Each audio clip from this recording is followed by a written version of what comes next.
Hello दोस्तों। तो आज मैं आपको बताऊंगा हम कौन से इंजेक्शन आपस में मिला सकते हैं और कौन से नहीं।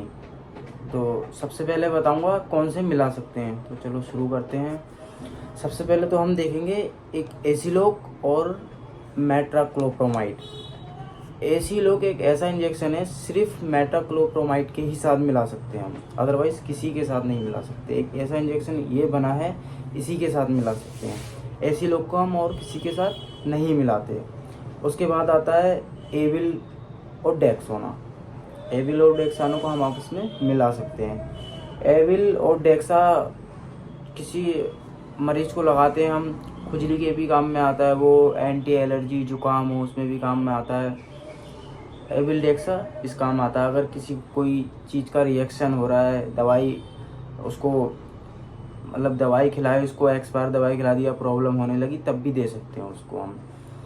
फिर उसके बाद आ गया हमारा डेक्सा और डेलिफाइलिन, तो डेक्सोना और डेरिफाइलिन। तो आपको पता ही है कि डेक्सा और डेरिफाइलिन कब लगाते हैं हम, सांस फूलती है तब लगाते हैं, और सांस फूलने में भी लगता है, और डेक्सा एंटी एलर्जी होता है वैसे तो, लेकिन डेक्सा को हम डेरिफाइलिन के साथ मिला सकते हैं। फिर उसके बाद आता है जेंटामाइसिन। जेंटामाइसिन और डेक्सोना। जेंटामाइसिन तो आपको पता ही है किस काम आता है, वो तो एंटीबायोटिक होता है जेंटामाइसिन। तो जेंटामाइसिन एंटीबायोटिक होता है, लेकिन उसके साथ हम डेक्सोना मिला सकते हैं। डेक्सोना मिला सकते हैं जेंटामाइसिन के साथ। अब ये इंजेक्शन तो मैंने बताया आपको, ये नहीं मिला सकते हम। देखो, ये अगर आप मिलाओगे कोई सा भी इंजेक्शन इसके साथ मिलाओगे, जो मिल रहा है उसको मिला सकते हैं, अदरवाइज़ किसी को नहीं। और मैं तो कहूँगा किसी डॉक्टर की सलाह से ही आप मिलाएं, अगर आपको नॉलेज है तभी मिलाएं, अदरवाइज़ नहीं। अब मैं आपको बताऊँगा कौन से इंजेक्शन हम नहीं मिला सकते हैं, कौन से हम नहीं मिला सकते हैं। तो सबसे पहले तो आ गया ऑनडेम। ऑनडेम इंजेक्शन हम किसी इंजेक्शन के साथ नहीं मिला सकते। कभी भी देखना कोई इंजेक्शन आप मिलाओगे, जैसे ऑनडेम आपने मिलाया किसी इंजेक्शन के साथ, एक रंगहीन होता है, मतलब वो किसी उसमें बदल जाएगा, या गाढ़ा हो जाएगा या बहुत पतला हो जाएगा। और इंजेक्शन भी आते हैं, और इंजेक्शन किसी के साथ मिलाया आपने, अगर आपको ये लग रहा है, जैसे 3-4 चीज़ें ऐसी होती हैं जो बता देता है कि इंजेक्शन ख़राब हो चुका है, ये पेशेंट को नहीं लग सकता। जैसे कि आपने ऑनडेम और एक इंजेक्शन कोई सा भी भर लिया, वैसे ऑनडेम किसी के साथ नहीं लगता है। ऑनडेम के साथ सिर्फ डिस्ट वाटर ही मिला सकते हैं, ऑनडेम के साथ और कुछ नहीं मिला सकते। अगर वो जैसे दूध जैसा हो गया, दूध जैसा हो जाता है, जैसे दूध फट जाता है, दूध बिल्कुल वाइट हो जाता है, तो वो इंजेक्शन ख़राब हो चुका है, उसको पेशेंट के साथ नहीं लगाना चाहिए। उसके बाद आता है एमबीआई इंजेक्शन। एमबीआई आपको पता है ये मल्टीविटामिन होता है। मल्टीविटामिन वो आए भी दे सकते हैं, लेकिन मेरे हिसाब से या किसी डॉक्टर की सलाह से भी आप देखोगे कि एमबीआई इंजेक्शन ज़्यादातर हम ड्रिप के साथ ही देते हैं। वो मल्टीविटामिन इंजेक्शन बड़ा 10 ml की डिस्पो में आता है, वो बड़ा इंजेक्शन होता है मल्टीविटामिन। उसमें मल्टीविटामिन होता है, वो NS DNS में ही डाल के ज़्यादा बेहतर रहता है।